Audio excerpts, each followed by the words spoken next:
ನಮಸ್ಕಾರ. ಇಂದಿನ ನಮ್ಮ ಚರ್ಚೆಗೆ ಸ್ವಾಗತ. ನಮ್ಮ ಮುಂದೆ ಇವತ್ತು ಒಂದು ಬಹಳ ದೊಡ್ಡ ಗ್ರಂಥ ಇದೆ, ಸಂಧ್ಯಾವಂದನೆಯ ಅಂತರಂಗ ಅಂತ. ಸಾಮಾನ್ಯವಾಗಿ ನಾವು ಸಂಧ್ಯಾವಂದನೆ ಅಂದರೆ ಅದೊಂದು ಧಾರ್ಮಿಕ ಆಚರಣೆ, ಕೆಲವು ಮಂತ್ರಗಳನ್ನು ಹೇಳಿ ನೀರು ನರ್ಪಿಸೋದು, ಇಷ್ಟೇ ಅನ್ಕೊಂಡಿರ್ತೀವಿ. ಆದರೆ ಈ ಗ್ರಂಥ ಒಂದು ದೊಡ್ಡ ಪ್ರಶ್ನೆ ಕೇಳುತ್ತೆ. ಪ್ರತಿದಿನ ಮಾಡೋ ಈ ಸಣ್ಣ ಆಚರಣೆ ನಮ್ಮ ಇಡೀ ಜೀವನದ ದೃಷ್ಟಿಕೋನವನ್ನೇ ಬದಲಿಸಬಲ್ಲದೆ? ಒಂದು ಬಾಹ್ಯಕ್ರಿಯೆ ನಮ್ಮ ಆಂತರಿಕ ಸ್ಥಿತಿಯ ಮೇಲೆ ಹೇಗೆ ಪ್ರಭಾವ ಬೀರಬಹುದು? ಬನ್ನಿ ಈ ಗ್ರಂಥದ ಮೂಲಕ ಉತ್ತರ ಹುಡುಕೋಣ. ಹೇಳಲ್ಲ, ಅದಕ್ಕಿಂತ ಹೆಚ್ಚಾಗಿ ಯಾಕೆ ಮಾಡಬೇಕು ಅನ್ನೋದರ ಆಳಕ್ಕೆ ಇಳಿಯುತ್ತೆ.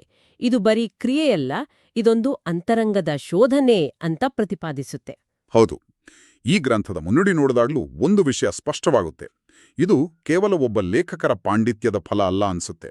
ಇದರ ಹಿಂದೆ ಶ್ರೀ ಸಂಸ್ಥಾನ ಗೋಕರ್ಣ ಪರ್ತಗಾಳಿ ಜೀವೋತ್ತಮ ಮಠದ ಪೀಠಾಧಿಪತಿಗಳಾದ ಶ್ರೀಮದ್ ವಿದ್ಯಾಧೀಶ ತೀರ್ಥ ಶ್ರೀಪಾದರ ಆಶೀರ್ವಾದ ಇದೆ. ಹೌದು ಹೌದು ಅಷ್ಟೇ ಅಲ್ಲ, ಲೇಖಕರಾದ ವಿಜಯೇಂದ್ರ ರಾಮನಾಥ ಭಟ್ರು ಇದನ್ನ ತಮ್ಮ ತಂದೆಯವರಿಗೆ ಅರ್ಪಿಸಿದ್ದಾರೆ. ಅವರ ತಂದೆ ವೇದಮೂರ್ತಿ ರಾಮನಾಥ ಭಟ್ರು 14ನೇ ವಯಸ್ಸಿನಿಂದಲೇ ಅರ್ಚಕರಾಗಿ ಸೇವೆ ಸಲ್ಲಿಸಿದ್ರಂತೆ.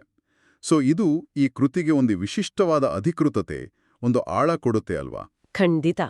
ಒಂದೆಡೆ ಗುರುಪರಂಪರೆಯ ಆಧ್ಯಾತ್ಮಿಕ ಮಾರ್ಗದರ್ಶನ, ಇನ್ನೊಂದೆಡೆ ತಲೆಮಾರುಗಳಿಂದ ಬಂದ ವೈಯಕ್ತಿಕ ಅನುಭವ, ಸಂಸ್ಕಾರ.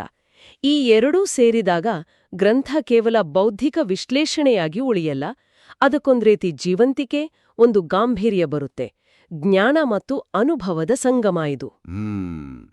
ಎಷ್ಟು ಆಳವಾದ ಹಿನ್ನೆಲೆ ಇರುವಾಗ ಲೇಖಕರು ಈ ಬೃಹತ್ ಜ್ಞಾನವನ್ನ ಓದುಗರಿಗೆ ಸುಲಭವಾಗಿ ಅರ್ಥ ಆಗುವಾಗೆ ಹೇಗೆ ಒಂದು ಕ್ರಮಬದ್ಧವಾದ ರಚನೆಯಲ್ಲಿ ಹಿಡಿದಿಟ್ಟಿದ್ದಾರೆ ಅನ್ನೋದು ಸಹಜ ಕುತೂಹಲ.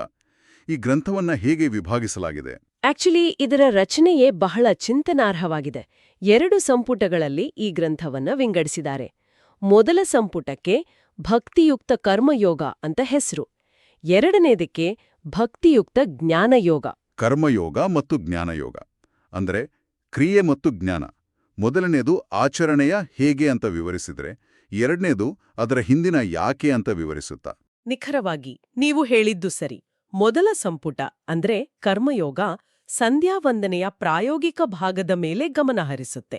ಮಂತ್ರ, ಅದರ ಅರ್ಥ ಮತ್ತೆ ಅದನ್ನ ಮಾಡುವ ವಿಧಾನ, ಇದನ್ನೆಲ್ಲ ತಿಳಿಸುತ್ತೆ.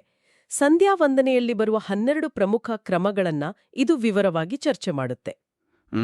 ಆ 12 ಕ್ರಮಗಳು ಅಂದ್ರೆ ಕೇವಲ ಪಟ್ಟಿ ಮಾಡಿದ್ರೆ ಬಹುಶಃ ಅದರ ಮಹತ್ವ ತಿಳಿದೇ ಹೋಗಬಹುದು. ಉತ್ತಮ ಪ್ರಶ್ನೆ. ಆ 12 ಒಂದಕ್ಕೊಂದು ಸಂಬಂಧ ಹೊಂದಿವೆ. ಅವುಗಳಲ್ಲಿ ಕೆಲವು ನಿಮಗೆ ಗೊತ್ತಿರ್ಬೋದು. ಉದಾಹರಣೆಗೆ ಆಚಮನ ಅಂದ್ರೆ ದೇಹ ಮನಸ್ಸನ್ನ ಶುದ್ಧೀಕರಿಸೋಕೆ ಮಂತ್ರಪೂರ್ವಕವಾಗಿ ನೀರನ್ನ ಸೇವಿಸೋದು. ಆಮೇಲೆ ಪ್ರಾಣಾಯಾಮ, ಉಸಿರಾಟದ ನಿಯಂತ್ರಣ. ಹೌದು, ಉಸಿರಾಟದ ನಿಯಂತ್ರಣದ ಮೂಲಕ ಮನಸ್ಸನ್ನ ಏಕಾಗ್ರಗೊಳಿಸೋದು. ನಂತರ ನಾವು ಇವತ್ತು ಚರ್ಚಿಸಲಿರೋ ಮಾರ್ಜನ ಮತ್ತು ಈ ಎಲ್ಲದರ ಕೇಂದ್ರ ಬಿಂದುವಾದ ಗಾಯತ್ರಿ ಜಪ. ಹೀಗೆ ಪ್ರತಿಯೊಂದು ಹಂತವೂ ನಮ್ಮನ್ನ ಮುಂದಿನ ಇನ್ನೂ ಆಳವಾದ ಹಂತಕ್ಕೆ ಸಿದ್ಧಪಡಿಸೋ ಮೆಟ್ಟಿಲುಗಳಿದ್ದ ಹಾಗೆ. ಓ ಸರಿ. ಹಾಗಾದ್ರೆ ಎರಡನೇ ಸಂಪುಟವಾದ ಜಾನಯೋಗ ಇನ್ನೂ ಆಳಕ್ಕೆ ಹೋಗುತ್ತಾ? ಇದಿಸುತ್ತೆ. ಗಾಯತ್ರಿ ಮಂತ್ರದ ಅಂತರಾರ್ಥವೇನು, ಪ್ರಾರ್ಥನೆಯ ಸ್ವರೂಪ ಹೇಗಿರಬೇಕು, ಓಂಕಾರದ ಮಹತ್ವವೇನು, ಸಾಧಕನ ಮನಸ್ಥಿತಿ ಹೇಗಿರಬೇಕು, ಇಂತಹ ಗಹನವಾದ ತಾತ್ವಿಕ ಪ್ರಶ್ನೆಗಳಿಗೆ ಉತ್ತರ ಹುಡುಕೋ ಪ್ರಯತ್ನವನ್ನ ಜ್ಞಾನಯೋಗ ಸಂಪುಟ ಮಾಡುತ್ತೆ. ಯಾಕಂದ್ರೆ ಕ್ರಿಯೆಯಿಲ್ಲದ ಜ್ಞಾನ ಅಪೂರ್ಣ, ಜ್ಞಾನವಿಲ್ಲದ ಕ್ರಿಯೆ ಯಾಂತ್ರಿಕ ಅಲ್ವಾ? ಹೌದು ಹೌದು. ಎರಡನ್ನೂ ಜೋಡಿಸುವುದೇ ಈ ಗ್ರಂಥದ ಉದ್ದೇಶ. ಈ ಹೇಗೆ ಮತ್ತು ಯಾಕೆ ಅನ್ನೋ ವಿಭಜನೆ ಬಹಳ ಆಸಕ್ತಿದಾಯಕವಾಗಿದೆ. ಸರಿ, ಹಾಗಾದ್ರೆ ಮೊದಲನೇ ಸಂಪುಟದಲ್ಲಿ ವಿವರಿಸಿದ ಒಂದು ಕ್ರಿಯೆಯನ್ನ ಉದಾಹರಣೆಯಾಗಿ ತಗೊಂಡು ಅದರ ಹಿಂದಿನ ಯಾಕೆ ಏನು ಅಂತ ನೋಡೋಣವೇ? ನಮ್ಮ ಮುಂದಿರುವ ಭಾಗದಲ್ಲಿ ಮಾರ್ಜನದ ಬಗ್ಗೆ ವಿವರಣೆ ಇದೆ. ಮೊದಲಿಗೆ ಮಾರ್ಜನ ಅಂದ್ರೆ ಏನು? ಮೃಜ್ಯತೆ ಇತಿ ಮಾರ್ಜನಂ ಅಂತ ಮೂಲದಲ್ಲಿ ಹೇಳಲಾಗಿದೆ. ಅಂದ್ರೆ ಯಾವುದರಿಂದ ನಮ್ಮನ್ನ ನಾವು ಶುದ್ಧಿ ಮಾಡಿಕೊಳ್ತೀವೋ ಅದು ಮಾರ್ಜನ. ಸಾಮಾನ್ಯ ಅರ್ಥದಲ್ಲಿ ತೊಳೆಯುವುದು, ಸವರುವುದು, ಶುದ್ಧಿ ಮಾಡುವುದು ಅಂತ. ಆದ್ರೆ ಗ್ರಂಥವು ಇಲ್ಲಿಂದಲೇ ವಿಷಯವನ್ನ ಆಳಕ್ಕೆ ಕೊಂಡೊಯ್ಯುತ್ತೆ. ಅದು 2 ರೀತಿಯ ಶುದ್ಧಿಯ ಬಗ್ಗೆ ಮಾತನಾಡುತ್ತೆ. 2 ರೀತಿಯ ಶುದ್ಧಿಯೇ? ಹೌದು. ಮೊದಲನೆಯದು ಬಾಹ್ಯ ಶುದ್ಧಿ. ಇದು ನಮ್ಗೆಲ್ರಿಗೂ ಗೊತ್ತಿದೆ. ನೀರಿನಿಂದ ಸ್ನಾನ ಮಾಡೋದ್ರಿಂದ ಸಿಗೋ ಶಾರೀರಿಕ ಸ್ವಚ್ಛತೆ.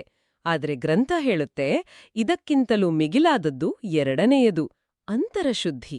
ಅಂತರಶುದ್ಧಿ, ಇದು ಕೇಳೋಕ್ ಚೆನ್ನಾಗಿದೆ. ಆದರೆ ಒಬ್ಬ ಸಾಮಾನ್ಯ ವ್ಯಕ್ತಿಗೆ ನಾನು ನೀರು ಸಿಂಪಡಿಸ್ಕೊಂಡ್ರೆ ನನ್ನೊಳಗಿನ ಕೋಪ, ದ್ವೇಷ, ಅಸೂಯೆ ಎಲ್ಲ ಹೊರಟೋಗುತ್ತೆ ಅಂತ ನಂಬೋದು ಸ್ವಲ್ಪ ಕಷ್ಟ ಅಲ್ವಾ? ಈ ಗ್ರಂಥವು ಈ ಬಾಹ್ಯ ಭೌತಿಕ ಕ್ರಿಯೆ ಹಾಗೂ ಆಂತರಿಕ ಮಾನಸಿಕ ಬದಲಾವಣೆಯ ನಡುವಿನ ಸೇತುವೆಯನ್ನು ಹೇಗೆ ವಿವರಿಸುತ್ತೆ? ಅತ್ಯುತ್ತಮ ಪ್ರಶ್ನೆ. ಇದೇ ಈ ಗ್ರಂಥದ ವಿಶೇಷತೆ. ಅದು ಕೇವಲ ಹೀಗೆ ಮಾಡಿ ಅಂತ ಹೇಳಲ್ಲ. ಹೀಗೆ ಮಾಡಿದ್ರೆ ಹೀಗೆ ಆಗುತ್ತೆ ಅಂತ ತರ್ಕವನ್ನು ಮುಂದಿಡುತ್ತೆ. ನಮ್ಮ ಅಂತಃಕರಣ ಅಂದ್ರೆ ಮನಸ್ಸು ರಾಗ, ದ್ವೇಷ, ಮದ, ಮತ್ಸರದಂತಹ ಭಾವನೆಗಳಿಂದ ಕಲುಷಿತವಾಗಿರುತ್ತೆ. ಇದನ್ನ ಶುದ್ಧೀಕರಿಸೋಕೆ ಕೇವಲ ನೀರಿನ ಸ್ನಾನ ಸಾಲಲ್ಲ. ಅದಕ್ಕೆ ಮಂತ್ರಪೂರಿತ ಸ್ನಾನ ಬೇಕು. ಅದೇ ಮಾರ್ಜನ. ಇಲ್ಲಿ ನೀರು ಕೇವಲ ಭೌತಿಕ ವಸ್ತುವಲ್ಲ, ಅದೊಂದು ಮಾಧ್ಯಮ. ಮಂತ್ರವು ಅದಕ್ಕೆ ಚೈತನ್ಯವನ್ನ ತುಂಬುತ್ತೆ. ಒಂದು ನಿಮಿಷ, ಇಲ್ಲಿ ನಾನು ನಿಲ್ಲೇಬೇಕು. ಅಂದ್ರೆ ಒಂದು ಸಣ್ಣ ದೈಹಿಕ ಕ್ರಿಯೆ ಮಂತ್ರ ಹೇಳಿ ನೀರಿನ ಸಿಂಪಡಿಸಿಕೊಳ್ಳೋದು 9 ಬಗೆಯ ಮಾನಸಿಕ ಮತ್ತು ತಾತ್ವಿಕ ದೋಷಗಳನ್ನ ನಿವಾರಿಸುತ್ತೆ ಅಂತ ಈ ಗ್ರಂಥ ಹೇಳ್ತಿದೆ. ಇದು ನಿಜಕ್ಕೂ ಒಂದು ದೊಡ್ಡ ಹೇಳಿಕೆ. ಇದರ ಹಿಂದಿನ ತರ್ಕವಾದ್ರೂ ಏನು? ಇದರ ಹಿಂದೆ ಇರೋದು ಒಂದು ಅದ್ಭುತವಾದ ತಾತ್ವಿಕ ಚೌಕಟ್ಟು. ಈ 9 ವಿಧದ ಪಾಪದೋಷಗಳು ಎಲ್ಲಿಂದ ಬರ್ತವೆ ಅಂತ ಗ್ರಂಥ ವಿಶ್ಲೇಷಿಸುತ್ತೆ. ಅವು ನಮ್ಮ ಅಸ್ತಿತ್ವದ 3 ಮೂಲಭೂತ ಆಯಾಮಗಳಿಂದ ಹುಟ್ಟುತ್ತವೆ ಎನ್ನಲಾಗಿದೆ. ಆ 3 ಆಯಾಮಗಳು ಯಾವುವು?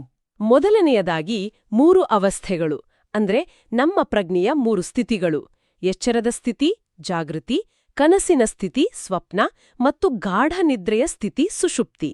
ನಾವು ಈ 3 ಅವಸ್ಥೆಗಳಲ್ಲಿ ತಿಳಿದೋ ತಿಳಿಯದೆಯೋ ತಪ್ಪುಗಳನ್ನ ಮಾಡ್ತೀವಿ. ಸರಿ, ಎಚ್ಚರದಲ್ಲಿ ಮಾಡುವ ತಪ್ಪುಗಳು ಅರ್ಥವಾಗುತ್ತೆ. ಆದರೆ ಕನಸು ಮತ್ತು ನಿದ್ರೆಯಲ್ಲಿಯೂ ಪಾಪಗಳು ಸಂಭವಿಸುತ್ತವಾ? ಹೌದು. ಕನಸಿನಲ್ಲಿ ಬರೋ ನಕಾರಾತ್ಮಕ ಯೋಚನೆಗಳು, ಹಿಂಸಾತ್ಮಕ ದೃಶ್ಯಗಳು ನಮ್ಮ ಮನಸ್ಸಿನ ಮೇಲೆ ಪರಿಣಾಮ ಬೀರುತ್ತೆ.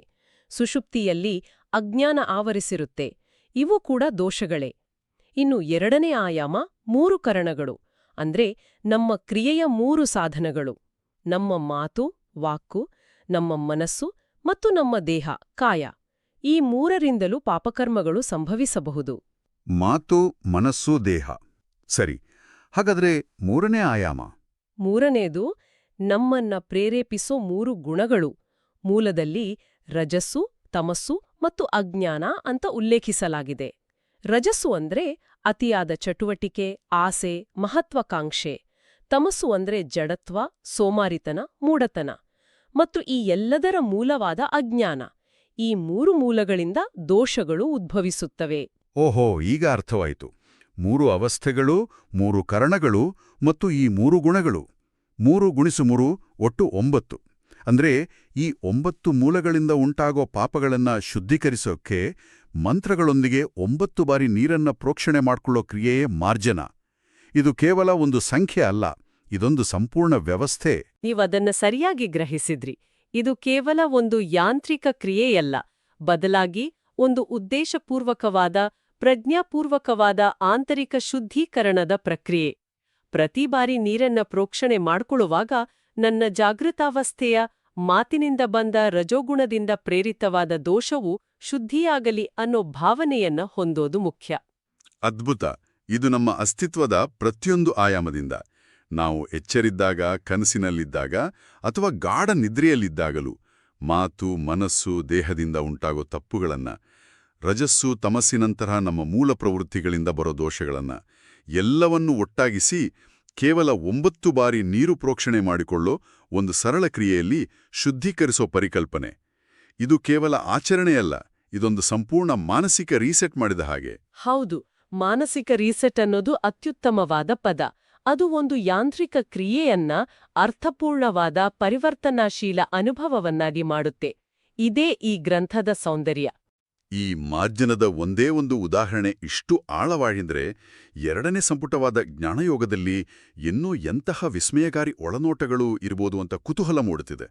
ಆ ಸಂಪುಟವು ಈ ತಾತ್ವಿಕ ಚೌಕಟ್ಟನ್ನು ಇನ್ನೂ ದೊಡ್ಡ ಮಟ್ಟದಲ್ಲಿ ಹೇಗೆ ವಿಸ್ತರಿಸುತ್ತೆ? ಖಂಡಿತ 2ನೇ ಸಂಪುಟ ಚರ್ಚೆಯನ್ನ ಮತ್ತೊಂದು ಹಂತಕ್ಕೆ ಕೊಂಡೊಯ್ಯುತ್ತೆ. ಅದು ಕೇವಲ ದೋಷಗಳನ್ನ ಶುದ್ಧೀಕರಿಸೋದ್ರ ಬಗ್ಗೆ ಮಾತಾಡಲ್ಲ, ಬದಲಾಗಿ ನಾವು ಬಳಸ್ತಿರೋ ಸಾಧನಗಳ ಸ್ವರೂಪವನ್ನೇ ಪ್ರಶ್ನಿಸುತ್ತೆ. ಉದಾಹರಣೆಗೆ, ಗಾಯತ್ರಿ ಮಂತ್ರದಲ್ಲಿ ಅದೇ ನಿರ್ದಿಷ್ಟ ಪದಗಳು ಯಾಕಿವೆ? ಆ ಮಂತ್ರದಲ್ಲಿ ನಾವು ಆವಾಹನೆ ಮಾಡೋ ದೈವಿ ಶಕ್ತಿಗಳ ಸ್ವರೂಪವೇನು? ಪ್ರಾರ್ಥನೆ ಅಂದ್ರೆ ಕೇವಲ ಬೇಡಿಕೆಯ ಪಟ್ಟಿನ ಅಥವಾ ಅದಕ್ಕೂ ಮೀರಿದ ಏನಾದ್ರೂ ಇದೆಯಾ? ಈ ರೀತಿಯಾಗಿ ಅದು ಸಾಧಕನನ್ನ ಕೇವಲ ಒಂದು ಆಚರಣೆಗೆ ಸೀಮಿತಗೊಳಿಸದೆ ಇಡೀ ವಿಶ್ವದೊಂದಿಗೆ, ಬ್ರಹ್ಮಾಂಡದೊಂದಿಗೆ ಸಂಪರ್ಕ ಕಲ್ಪಿಸೋಕೆ ಪ್ರಯತ್ನಿಸುತ್ತೆ. ಅದು ದೊಡ್ಡ ಚಿತ್ರಣವನ್ನು ಕೊಡುತ್ತೆ. ಹಾಗಾದ್ರೆ ಈ ಎಲ್ಲಾ ಚರ್ಚೆಯನ್ನ ಒಟ್ಟಾಗಿಸಿ ನೋಡಿದ್ರೆ ಸಂಧ್ಯಾವಂದನೆಯ ಅಂತರಂಗ ಕೇವಲ ಒಂದು ಧಾರ್ಮಿಕ ಕೈಪಿಡಿಯಲ್ಲ. ಇದು ಪ್ರತಿಯೊಂದು ಬಾಹ್ಯ ಕ್ರಿಯೆಯ ಹಿಂದಿರೋ ಆಳವಾದ ಮಾನಸಿಕ ಮತ್ತು ತಾತ್ವಿಕ ಕಾರಣಗಳನ್ನು ತಿಳಿಸೋ ಒಂದು ಗಂಭೀರ ಪ್ರಯತ್ನ. ಇದು ಒಂದು ರೀತಿ ಮನೋವಿಜ್ಞಾನ, ತತ್ವಶಾಸ್ತ್ರ ಮತ್ತು ಆಧ್ಯಾತ್ಮಿಕತೆಯ ಸಂಗಮದಂತೆ ಕಾಣ್ತಿದೆ. ಸರಿಯಾಗಿ ಹೇಳಿದ್ರಿ. ಇಲ್ಲಿನ ಅಂತಿಮ ಗುರಿ ಈ ಎಲ್ಲಾ ಪೂರ್ವಸಿದ್ಧತೆಗಳ ನಂತರ ಶುದ್ಧವಾದ ದೇಹ ಮತ್ತು ಮನಸ್ಸಿನಿಂದ ಗಾಯತ್ರಿ ಜಪವನ್ನ ಮಾಡಿ ಭಗವಂತನ ಅನುಗ್ರಹವನ್ನ ಪಡೆಯೋದು. ಮಾರ್ಜನದಂಥ ಕ್ರಿಯೆಗಳು ಆ ಮುಖ್ಯ ಗುರಿಯನ್ನ ತಲುಪೋಕೆ ನಮ್ಮನ್ನ ಯೋಗ್ಯರನ್ನಾಗಿ ಮಾಡೋ ಸಾಧನಗಳು. ಕೊಳಕಾದ ಪಾತ್ರೆಯಲ್ಲಿ ಪಾಯಸ ಮಾಡಿದ್ರೆ ಹೇಗೋ ಹಾಗೆಯೇ ಅಶುದ್ಧವಾದ ಮನಸ್ಸಿನಿಂದ ಮಾಡೋ ಜಪ ಫಲ ನೀಡಲ್ಲ ಅನ್ನೋದು ಇದರ ಹಿಂದಿನ ತರ್ಕ. ಅತ್ಯುತ್ತಮ ಹೋಲಿಕೆ. ಮುಖ್ಯ ಊಟಕ್ಕೆ ಮೊದಲು ಕೈ ತೊಳೆಯೋ ಹಾಗೆ ಜಪ ಎನ್ನುವ ಮುಖ್ಯ ಅನುಷ್ಠಾನಕ್ಕೆ ಮೊದಲು ಮಾರ್ಜನ ಅನ್ನೋ ಶುದ್ಧೀಕರಣ ಕ್ರಿಯೆ. ಈ ಸಿದ್ಧತೆಗಳ ಮಹತ್ವವನ್ನ ಈ ಗ್ರಂಥ ಸ್ಪಷ್ಟವಾಗಿ ಮನದಟ್ಟು ಮಾಡಿಸುತ್ತೆ. ಹೌದು, ಆ ಸಿದ್ಧತೆಯೇ ಸಾಧನೆಯ ಅರ್ಧಭಾಗ. ಈ ಇಡೀ ಚರ್ಚೆ ನನ್ನಲ್ಲಿ ಒಂದು ಆಲೋಚನೆಯನ್ನ ಹುಟ್ಟುಹಾಕಿದೆ. ಈ ಗ್ರಂಥವು ಒಂದು ಬಾಹ್ಯ ಭೌತಿಕ ಆಚರಣೆಯನ್ನ, ಮಾರ್ಜನ, ಒಂದು ಆಂತರಿಕ ಮಾನಸಿಕ ಸ್ಥಿತಿಯೊಂದಿಗೆ ಅಂತರ್ಶುದ್ಧಿ ಎಷ್ಟು ಸುಂದರವಾಗಿ ಜೋಡಿಸುತ್ತೆ ಅಂತ ನಾವು ನೋಡಿದ್ವಿ. ನಮ್ಮ ಇಂದಿನ ಆಧುನಿಕ ಜೀವನದಲ್ಲಿ ನಾವು ಬಾಹ್ಯ ತೋರಿಕೆ ಮತ್ತು ಸ್ವಚ್ಛತೆಗೆ ಹೆಚ್ಚು ಗಮನ ಕೊಡ್ತೀವಿ. ನಮ್ಮ ಸಾಮಾಜಿಕ ಜಾಲತಾಣದ ಪ್ರೊಫೈಲ್, ನಮ್ಮ ಉದ್ಯೋಗ, ನಮ್ಮ ಬಟ್ಟೆಬರೆ ಇವೆಲ್ಲವನ್ನೂ ಅಚ್ಚುಕಟ್ಟಾಗಿ ಇಟ್ಕೊಳ್ಳೋಕೆ ಪ್ರಯತ್ನಿಸ್ತೀವಿ. ಆದರೆ ನಮ್ಮ ಅಂತರ್ಶುದ್ಧಿಯ ಬಗ್ಗೆ ನಾವು ಎಷ್ಟು ಯೋಚಿಸ್ತೀವಿ? ಹಾಗಾದ್ರೆ ಕೇಳುಗರು ಆಲೋಚಿಸಬೇಕಾದ ಒಂದು ಪ್ರಶ್ನೆ: ನಮ್ಮದೇ ಆದ ಅಂತರ್ಶುದ್ಧಿಯನ್ನು ಸಾಧಿಸಲು ನಮಗಾಗಿ ನಾವು ಯಾವ ಆಧುನಿಕ ಮಾರ್ಜನವನ್ನು ರೂಪಿಸಿಕೊಳ್ಳಬಹುದು? ನಮ್ಮ ಮನಸ್ಸನ್ನ ಕಲುಷಿತಗೊಳಿಸೋ ವಿಷಯಗಳಿಂದ ದೂರವಿರಲು ನಾವು ಯಾವ ಸರಳ ದೈನಂದಿನ ಅಭ್ಯಾಸವನ್ನ ಅಳವಡಿಸಿಕೊಳ್ಳಬಹುದು? ಇದು ನಾವು ಆಲೋಚಿಸಬೇಕಾದ ವಿಷಯ.